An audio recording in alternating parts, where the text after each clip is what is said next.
कहाँ फिरे, कहाँ कहाँ गए, कहाँ कहाँ से कमा के लाए, तुमने उसे हराम की नाली में बहा दिया, तुमने उसे बर्बाद कर दिया, तबाह कर दिया। मेरे भाई, इस लॉकडाउन से कुछ नहीं सीखा आपने? ये लॉकडाउन जो हमारे बीच से गुजरा, इससे तो कुछ सबक हासिल करना चाहिए था हमें, कुछ तो इससे हासिल करना चाहिए था हमें, कुछ तो सीखना चाहिए था इससे हमें, मगर हम नहीं सीख रहे हैं। अल्लाह अकबर। इस पैसे को पैसा समझो, इसे ऐसे मत उड़ाओ। अगर तुम्हें उड़ाने का शौक ही है, अगर तुम चाहते हो कि हम अपने पैसे को खर्च करेंगे, अल्लाह ने दिया है, तो मैं आपको तरकीब बता देता हूँ, खर्च करके देख लेना, तुम्हारे यहाँ भी काम आएगा, मरने के बाद भी काम आएगा, मैदान महशर में भी काम आएगा, दुनिया में अल्लाह तुम्हारा नाम भी रोशन करेगा। आपके पास पैसा है, आपने अपने बच्चे की शादी से बचा के रखा है पैसा, आप अपने बेटे की शादी में 15 लाख रुपए खर्च करना चाहते थे, मत करो, चंद पैसों में शादी कर लो, सादा निकाह अपने बच्चे का कर लो, और उसके बाद उस पैसे को बचा के रखो, फिर अपने समाज पे नजर डालो, अपने गांव में नजर डालो, अपनी बस्ती पे नजर डालो, अपने रिश्तेदारों में नजर डालो, अपने इस्लामी भाइयों पे नजर डालो कि हमारे समाज में कोई बच्चा बहुत ज़हीन था, उसकी ज़हनी चौलानियत बहुत अच्छी थी, वो तो हाई स्कूल भी टॉपर कर गया था, उसका इंटर भी टॉप हो गया था, मगर आगे पढ़ने के काबिल नहीं है, चूंकि उसका बाप गरीब है, अब वो डिग्री हासिल नहीं कर सकता, अब वो MBBS नहीं बन सकता, अब वो MS नहीं बन सकता, अब वो MD की डिग्री हासिल नहीं कर सकता, अब वो IAS की लाइनों में आगे नहीं बढ़ सकता, PCS नहीं कर सकता, अब वो हमारा बच्चा IPS अफसर बन नहीं सकता, इसलिए कि उसका बाप गरीब है, अब पढ़ा नहीं सकता, ये डिग्रियां बहुत महंगी है, कैसे पढ़ाएगा बाप? ऐसे किसी बच्चे को तलाश कर लो, उसके घर चले जाओ, उसके बाप से जाके कहो बच्चे को आगे पढ़ने दो, खर्चा हम उठाएंगे। नारे तकबीर, नारे रिसालत। एक बच्चे को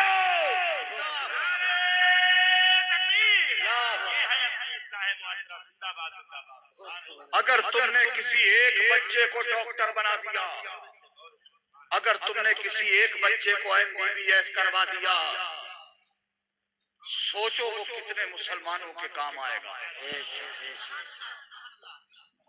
आज कितने अधिकारी हैं तुम्हारे? ढूंढो जरा, उन्हीं पे गिनो तो, कितने IAS हैं, कितने PCS हैं, कितने IPS हैं, बोलो कितने? जाते हो टक्कर मार के चले आते हो, तुम्हारी रिपोर्ट तक नहीं लिखी जाती जी, सर पटकते रहो, कोई सुनने वाला नहीं है तुम्हारी, इग्नोर कर दिया गया तुम्हें, नजरअंदाज कर दिया गया तुम्हें, नजरों से गिरा दिया गया तुम्हें, औकात दिखा दी गई तुम्हारी, तुम्हारी हैसियत बता दी गई कि तुम हैसियत ही क्या है तुम्हारी, और फिर भी हमें होश नहीं है, हम फिर भी उसी नाच गाने में मुब्तला है, फिर भी आगे नहीं खुल रही है कि हम ये सब नहीं करेंगे। अब हम दुनिया को बताएंगे, ए दुनिया, तू हमें पीछे ढकेलना चाहती है, हम बताएंगे आगे कैसे बढ़ा जाता है। करना था, ये दुनिया को दिखाना था हमें, वो कैसे, हमें फसाद नहीं करना है, हमें उलझना नहीं है कहीं ना, बस हम अपने बच्चों को तालीम देंगे। मैं अपने उलमा से जरा 1 मिनट के लिए माजरत के तौर पे, एक नाम सुना होगा आप लोगों ने, एक बात जो हमारे यहाँ चलती है ना बहुत तेजी से, अरे क्या करोगे पढ़ा लिखा के, कोई नौकरी थोड़ी मिल जाएगी,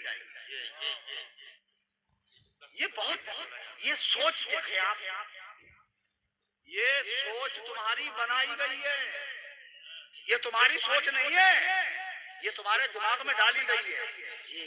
क्या करोगे पढ़ा लिखा के, नौकरी थोड़ी मिल जाएगी, ये तुम्हारे दिमागों में बिठा दी गई ताकि तुम उस तरफ जहन लगा ना सको, तुम अपने बच्चों को क्वालिफाइड ना कर सको, चूंकि कौम वही तरक्की करती है जो इल्म याफ्ता होती है, जो तालीम याफ्ता होती है वही कौम तरक्की करती है। और जो जाहिल रह जाए वो पिंचर जोड़ने के अलावा क्या करेगा? मोटरसाइकिल के रिंच ही तो संभालेगा, वो ट्रैक्टर ही की बॉडी तो बनाएगा, वो ट्राली ही में तो फुट फुट करेगा, वो तेरे मेरे कपड़े ही तो सिलेगा और करेगा क्या?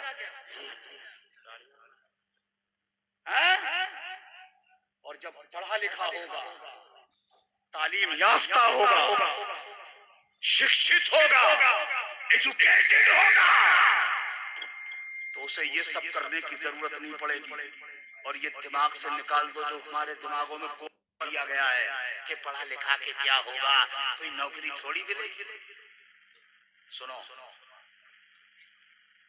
इसी मुल्क में नाम सुना होगा एक आपने, APJ अब्दुल कलाम। सुना है ना? सुना है ना? कौन है वो मालूम है? Missile man. अब APJ अब्दुल कलाम हिंदुस्तान का राष्ट्रपति, सर्वोच्च पद पर बिठाने पे मजबूर हुई थी यही की कौम। क्यों? मैं जरा माजरत के साथ, वो शख्स हमारे नजदीक अकीदे के एतबार से क्या था? वो हमारे नजदीक तो मुसलमान ही नहीं था, मगर दुनिया तो उसे मुसलमान समझती थी ना, समझती थी। बोलो यार, समझती थी कि नहीं समझती थी? मगर जानते हो आप, उसे दुनिया ने अपने सर पे बिठाया, मजबूर थी दुनिया उसे अपने सर पे बिठाने पर, इसलिए कि उसके पास एक ताकत थी। उस ताकत का लोहा मनवा लिया उसने, दुनिया को अपने आगे झुकने पे मजबूर कर दिया उसने। तुम खुद भी तो उस ताकत को हासिल करो। तुम्हें नौकरी कहीं मांगने जाने की जरूरत नहीं है, दुनिया खुद चल के तुम्हारे दरवाजे में आएगी। सुभान अल्लाह, सुभान अल्लाह। नारे तकबीर, नारे रिसालत, मसलके आला हजरत, इस्लाम मुश्किल कॉन्फ्रेंस। इस लायक तो बनो, अपने बच्चों को इतना स्ट्रांग तो बनाओ, इतना काबिल बना दो। आज दुनिया को साइंटिस्टों की जरूरत है, आज दुनिया को वैज्ञानिकों की जरूरत है, नहीं जाने की जरूरत है हमें कहीं। दुनिया खुद तलाश करने आ जाएगी तुम्हारे घर, हमें तुम्हारी जरूरत है, चलो, हमें तुम्हारी हाजत है, चलो। पहले बनो तो इस लायक, पढ़े ना लिखे, नाम मोहम्मद फाजिल है, आता जाता कुछ भी नहीं है, वही अंगूठा छाप, नौकरी नहीं मिलेगी, ये याद कर लिया, नौकरी नहीं मिलेगी। पहले बच्चों को पढ़ाओ, आला तालीम दो उन्हें, उच्च शिक्षा से आरास्ता करो, हाई एजुकेशन से आरास्ता करो। अगर आपका बच्चा हाफिज़े कुरान हो जाए, सुभान अल्लाह, आलिमे दीन हो जाए, माशाअल्लाह, मुफ्ती वक्त हो जाए, बहुत अच्छी बात, मगर सब ये नहीं हो सकते। अगर सब हाफिज हो जाएंगे, सब मौलवी हो जाएंगे, सब कारी हो जाएंगे, सब मुफ्ती हो जाएंगे, डॉक्टर कहां से आएंगे? इंजीनियर कहां से आएंगे? वकील कहां से आएंगे? जज कहां से आएंगे? और वकीलों की तो वैसे भी हमें बहुत जरूरत है, नहीं है? क्योंकि हम तो उस कौम से ताल्लुक रखते हैं ना, जरा थोड़ी सी अन्न बन्न हुई, प्रधान जी रोक रहे हैं, अरे भाई साहब बात तो सुनो, बात सुनो, यही निपटा देंगे यार, बात सुनो, कहाँ जा रहे हैं? अरे रुक जाओ, अभी रोक। अब प्रधान जी बेचारे परेशान है, रोकते रोकते, मोहल्ले वाले रोक रहे हैं, वो मान ही नहीं रहा है, थाने से नीचे रुकेगा ही नहीं। बोलो बात सही है गलत है? और जब वहां जाएगा ना तो दरवाजे पे सिलेंडर हो जाएगा, सारा गुस्सा वहीं दरवाजे पे। अब मुझे लिख के ले गया ना, तो तुम्हारी वो लिखी हुई ऐसे ही ले ली जाएगी या नीचे उसके गांधी जी लगाने पड़ेंगे? क्यों? बोलो बोलो, कुछ तो बोलो, सही है गलत है? 500 का नोट नीचे लगा के गए और वहां पर दे दी तहरीर, लिख गया मुकदमा, चला गया कचहरी में। क्यों भाई? हम तो वो लोग हैं ना, मानते ही नहीं किसी की ना, पसंद ही नहीं हमें किसी की मानते, खा लेके अपने की नहीं मानेंगे। सही है गलत है? दूसरों के पैर भी गिर जाए, पैरों में भी गिर जाएंगे, उसके पैर पकड़ के रो लेंगे, मगर अपने की बर्दाश्त नहीं होगी। हम तो वो लोग हैं ना, अपनों की तो अच्छी बात भी बुरी लग रही, अपना अच्छे रास्ते पे चलने को कह रहा है तो मानने को तैयार नहीं, और गैरों की सब कुछ मान लेंगे, सारी जिल्लत और सारी रुसवाई उठा लेंगे। अरे मेरे नबी ने हमें गैरों से जलील होने से बचाने ही के लिए कहा था कि तुम आपस में एक दूसरे को माफ करने का मामला इख्तियार किया करो। अल्लाह अकबर। मेरे मुस्तफा ने, मेरे आका ने कदम कदम पे हमारी रहनुमाई फरमाई, मेरे मुस्तफा ने हर कदम पे बचाया है हमें, दुनिया की जिल्लत और रुसवाई से बचाया मेरे मुस्तफा ने। मगर क्या करें, हम खुद अपने हाथों से गड़ा खोद कर उसी में गिरने को तैयार है। हुजूर गौसे आजम, पीराने पीर रोशन ज़मीर, कुतुब रब्बानी, महबूब सुबहानी, शेख अब्दुल कादिर जीलानी, हुजूर गौसे आजम की जिंदगी का मुताला करना, बस गौस पाक की करामत सुन ली, खुश हो गए, नारा लगा लिया, बात खत्म हो गई ना। करामतें भी सुना करो और अजीमतें भी सुना करो। सिर्फ करामत सुन के खुश हो जाना अक्लमंदी नहीं है, बल्कि उनकी जिंदगी पढ़ो, उनकी हयाते तैयबा पे नजर डालो, उनकी जीवनी पढ़ो, जीवनी, उनकी जिंदगी का मुताला किया करो कि उन्होंने जिंदगी कैसे गुजारी। अल्लाह अकबर। मेरे गौस से ज्यादा पढ़ा लिखा कौन हो सकता है? मियाँ ये तो सब जानते हैं, माँ के पेट से वली पैदा हुए थे गौसे पाक, सच्चाई है ना, मादरजाद वली थे गौसे आजम, मगर उसके बावजूद गौसे आजम ने बाज़ाब्ता पढ़ा। ये सिर्फ वहबी नहीं था, कसबी भी था, खाली अताई नहीं था कि उनको ऐसे ही अता हो गया ना, मेहनत की उन्होंने। मियाँ जंगल में पत्ते खा के जिंदगी गुजारी, पत्ते पत्ते खाए मगर इल्म हासिल किया। अल्लाह अकबर। बल्कि आया है किताबों में कि गौसे आजम 34 साल तक मदरसे निजामिया में बाज़ाब्ता तौर पे तालीम देते थे, पढ़ाते थे गौसे पाक। 34 साल तक पढ़ाया गौस पाक ने, और पढ़ाने का ये आलम था कि हर साल उनके मदरसे से 3000 उलमा फारिग तहसील होते थे। 3000 उलमा।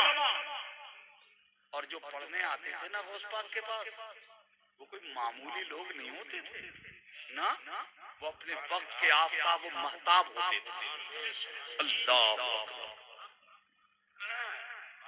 हुजूर गरीब नवाज जब हिंदुस्तान में आए थे, क्या मुझे बता सकते हो तुम, वो कोई फौज लाए थे, कोई लश्कर लेके आए थे, वो कोई सिपाह लेके आए थे? ख्वाजा साहब जब इंडिया में आए थे हथियार लाए थे, कोई तीर कमान नेजा भाला जिरा बख्तर जहरीली गैसें एटमी हथियार कुछ लाए थे? परमाणु शक्ति, AK-47 बंदूक तमंचा लाए थे? कुछ याद है? लाए थे ख्वाजा साहब? डर क्यों रहे हो यार, सच बोलो, नहीं लाए थे? क्या लाए थे मालूम? हाथ में तस्बीह, सीने पे कुरान, बगल में मुसल्ला, जबान पे जारी था अल्लाह अल्लाह। अरे नारायणपुर वालों, अब तो कह दो सुभान अल्लाह। सुभान अल्लाह। और जब ये लेके आए तो देखा दुनिया ने, आज तक दुनिया हैरान है। कितने ही कट्टरपंथी बैठ जाए गद्दी पे, मगर उनकी चौखट पे चादर भेजना ही पड़ती है। जी बेशक, सुभान अल्लाह, भेजना पड़ती है ना। कोई मियाँ हो कोई भी, चादर भेजना पड़ेगी। और मियाँ यहाँ के तो यहाँ के अमेरिका का राष्ट्रपति भी चादर भेजता है। बेशक, सुभान अल्लाह। और जब चादर आती है और जब टीवी पे नश्र किया जाता है, मीडिया में घुमाया जाता है कि फुला ने ये चादर भेजी है, वहां से चादर भेजी है, वहां से चादर आई है, इंडिया के पीएम की तरफ से चादर गई है, गृह मंत्रालय की तरफ से चादर गई है, ये फुला की तरफ से चादर गई है, तो ये मैसेज साफ दिमागों में आ जाता है। अरे कुर्सी पे कोई बैठे, दुनिया जान ले, राजा आज भी असली मेरा ख्वाजा। सुभान अल्लाह। नारे तकबीर, नारे रिसालत, मसलके आला हजरत, इस्लामी मुशरा कॉन्फ्रेंस। असली तो राजा मेरा ख्वाजा है। माशाअल्लाह। वो जिसे चाहेंगे वो बैठेगा कुर्सी पे, वो न चाहे नहीं बैठ सकता। ये सच्चाई है, ये हकीकत है। इसीलिए आला हजरत ने कहा था, ख्वाजा हिंद वो दरबार है आला तेरा। ख्वाजा हिंद वो दरबार है आला तेरा, कभी महरूम नहीं मांगने वाला तेरा। बेशक बेशक, कभी महरूम नहीं मांगने वाला तेरा। अब एक एक करके मत जाओ, हम ही जा रहे हैं। चलो तकरीर खत्म कर देना। नहीं, वो जिस जरूरत से जा रहे हैं मैं भी समझ रहा हूँ, मगर अगर सबका इंटरवल कर दोगे एक ही फेरे में तो सबको लगने लगेगी। हम भी मदरसे में पढ़ा चुके हैं, 20-22 साल का तजुर्बा है।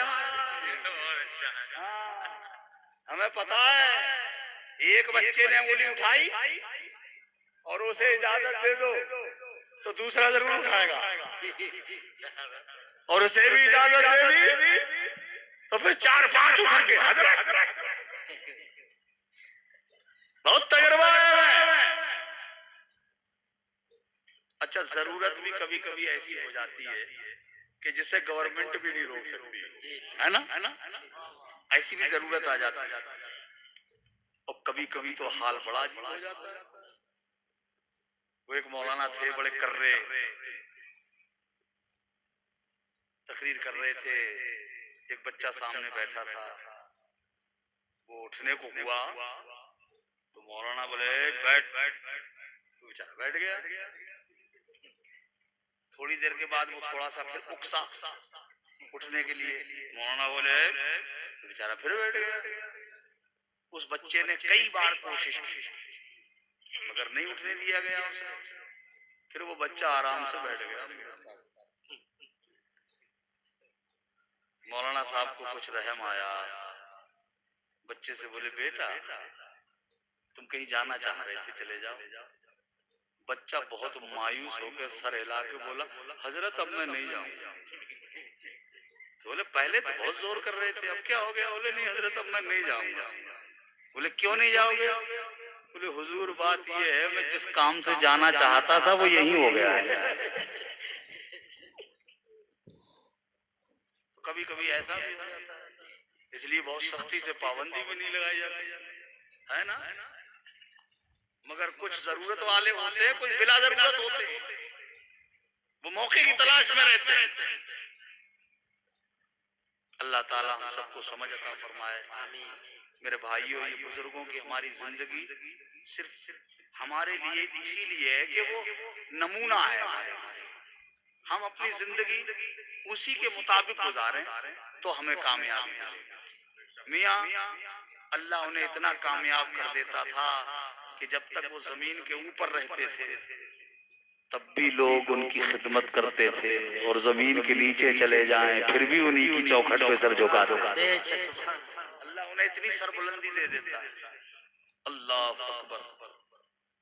हम शायद अपना मकाम भूल गए, अपना मकसद भूल गए, अपनी तारीख अपना इतिहास भूल गए। हमारी तारीख बड़ी रोशन है, हमारा माजी बहुत ताबनाक है, मगर हमारा हाल बहुत तारीख है। ये जो इस वक्त मौजूदा हमारा जमाना है ये बहुत अंधेरे में है, बहुत अंधेरे में है ये। जबकि हमारे पिछले जमाने में हमें देखने को मिलता है कैसी रोशन तारीख है हमारी। अल्लाह की कसम दुनिया हमारा नाम लेते हुए फख्र महसूस करती थी। तो इस्लाम जो है ना, हमारा मजहब इस्लाम ये फितरी मजहब है। इसके खिलाफ जो भी उठता है ना, इसकी स्टडी करना शुरू करता है, वो मजहब को छानने की कोशिश करता है। और जो भी इस मजहब को पढ़ना शुरू कर देता है वो तलाशता तो खामियां हैं, मगर खामी कहीं मिलती नहीं, लास्ट में खुद मुसलमान हो जाता है। ये तो रियलिटी और सच्चाई है हमारे मजहब की, ये तो हकीकत है। जितना जिसने पढ़ा है हमारे मजहब को वो उतना ही मुतासिर है हमारे मजहब से। मगर हमारा मजहब हमारा और हम ही उसके कैरेक्टर से दूर। मस्जिदें हमारी बनी खड़ी हैं, इनमें नमाज पढ़ने वाले नहीं है। दो मस्जिदें बना ली है गांव में लड़ाई के मारे। क्यों? ये मस्जिदें भी तो कोसई, इनमें नमाज नहीं पढ़ोगे तो। मस्जिद बना ली पल भर में, ईमान की हरारत वालों ने। मन अपना पुराना पापी था, बरसों में नमाजी बन ना सका। मस्जिदें हमारी है, नमाज पढ़ने कोई और आएगा।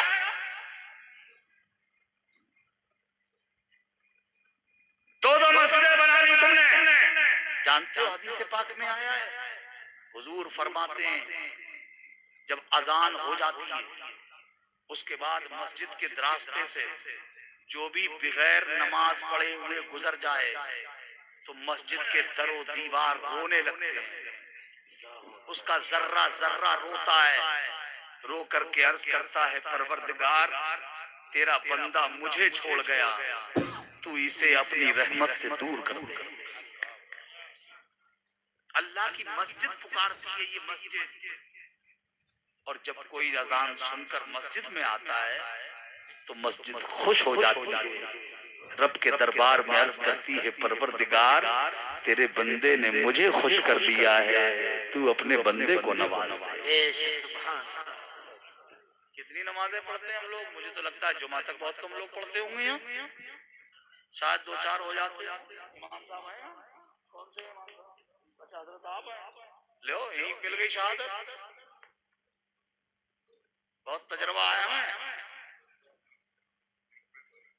अंदाजा लगा लिया हमने कि कितने पक्के नमाजी होंगे यहाँ। गम्मन गिरदी कितनी करा लो, शैतान वाले काम कितने ही करा लो, रहमान वाला काम नहीं करोगे, इससे तरक्की नहीं होने वाली मेरे भाई। ना ये गलत फहमी है।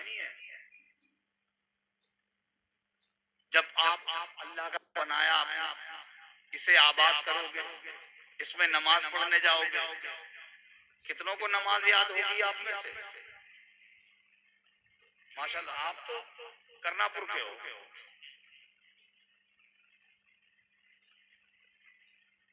ये बैठी हैं हमारी बेटियां, बहनें, बच्चियां बहुत सारी आई हैं, तुमसे ज्यादा आई है। देखो यहाँ की औरतें मुझे अच्छी लग रही है ज्यादा, मतलब मर्दों से ज्यादा मजबूत है यहाँ की औरतें। मर्द भाग गए पहले ही कि मौलाना साहब कहीं खरी खोटी ना सुना दें, हैं? और ये बच्चियां बैठी हैं, हमारी बेटियां बैठी हैं। मगर मैं इनसे भी पूछता हूँ, ये नमाज नहीं पढ़ रहे हैं, तुम क्या कर रही हो? तुम अगर चालो तो एक मर्द की हिम्मत है कि वो नमाज ना पढ़े?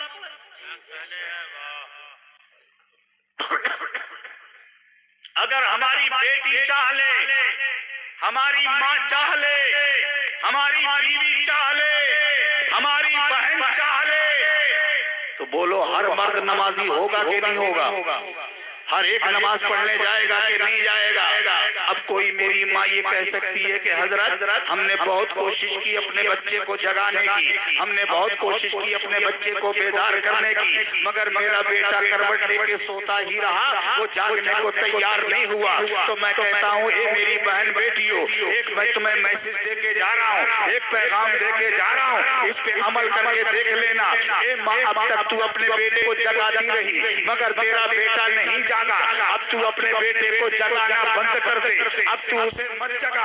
मगर जब फजर का वक्त हो जाए, पूरी दुनिया सो रही हो, पूरा आलम सो रहा हो, सारी कायनात सो रही हो, और मस्जिद के मीनारे से जब आवाज आ जाए अस्सलातु खैरुम मिनन नौम, नींद से बेहतर नमाज है, ए मेरी माँ तेरा बेटा नहीं जागा मगर तू जाग जा, तेरा बेटा नहीं उठा मगर तू उठ जा और बेदार होके जरूरियात से फारिग हो, वुज़ू कर, मुसल्ला साथ में लेकर आ, जहाँ तेरा बेटा सो रहा हो तू अपने सोए हुए बेटे के करीब में अपना मुसल्ला बिछा दे। ए बेटी, तेरा बाप नहीं जागा है, तू बाप के सरहाने मुसल्ला बिछा दे। ए बहन, तेरा भाई नहीं जागा है, तू भाई के बिस्तर के करीब मुसल्ला बिछा दे।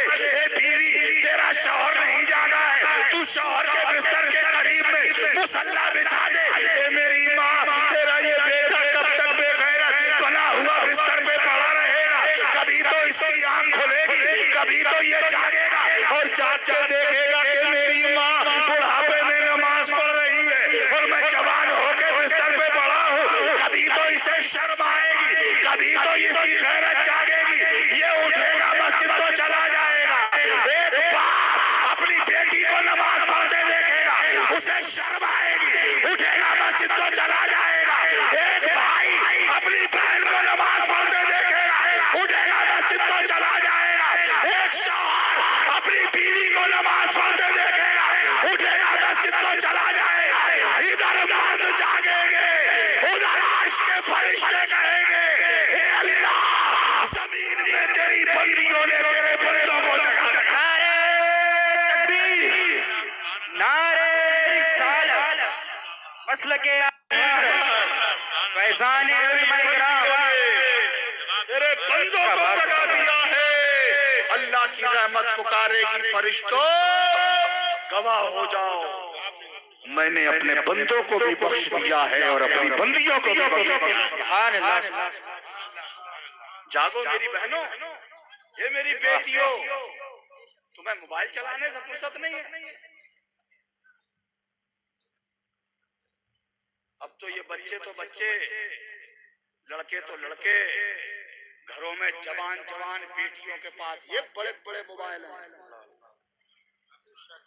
बहुत कड़वी कहने जा रहा हूँ, बुरा लगे तो माफ कर देना भाई, और लगे तो लगता रहे यार, क्या कर लोगे मेरा?